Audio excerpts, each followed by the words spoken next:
महाभारत युद्ध का 9वां दिन समाप्त होने के बाद रात्रि के समय युधिष्ठिर ने कृष्ण से कहा, हे मधुसूदन, देखिए विष्णु हमारी सेना का विनाश किए जा रहे हैं। माधव, इनके द्वारा हमारी सेना मारी जा रही है। इस अवस्था में हम भीष्म के साथ युद्ध कैसे करें? भगवान श्री कृष्ण ने युधिष्ठिर को सांत्वना देते हुए कहा, हे धर्मपुत्र, शोक मत कीजिए। आपके सभी भाई बड़े सूरवीर और शत्रुओं का संहार करने वाले हैं, और यदि आपको भीष्म से इतना ही भय है तो मुझे आज्ञा दीजिए, मैं पितामह के साथ युद्ध करूंगा। भला आपकी आज्ञा मिल जाने पर मैं क्या नहीं कर सकता हूँ। यदि अर्जुन भीष्म को मारना नहीं चाहते तो मैं युद्ध में भीष्म को ललकार कर धृतराष्ट्र के पुत्र को देखते देखते ही मार डालूंगा। जो पांडवों का शत्रु है वो मेरा भी शत्रु है।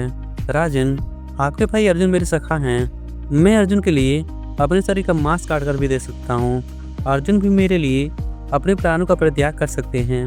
हम दोनों आपस में प्रतिज्ञा कर चुके हैं कि एक दूसरे को संकट से उबारेंगे।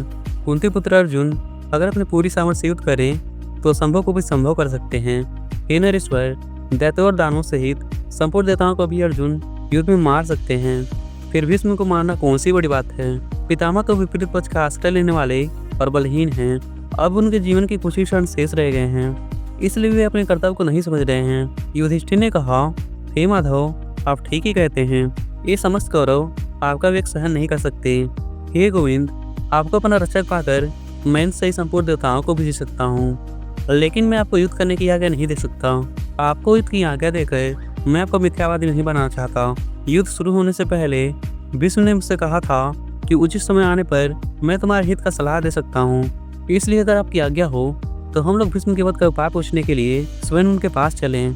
भगवान ने युधिष्ठिर से कहा, आप उचित ही कहते हैं, हमें अवश्य पितामह के वध का उपाय पूछने के लिए चलना चाहिए। दोस्तों, अगले वीडियो में हम आगे की कहानी विस्तार से बताएंगे कि कैसे भीष्म स्वयं अपने वध का उपाय बताया।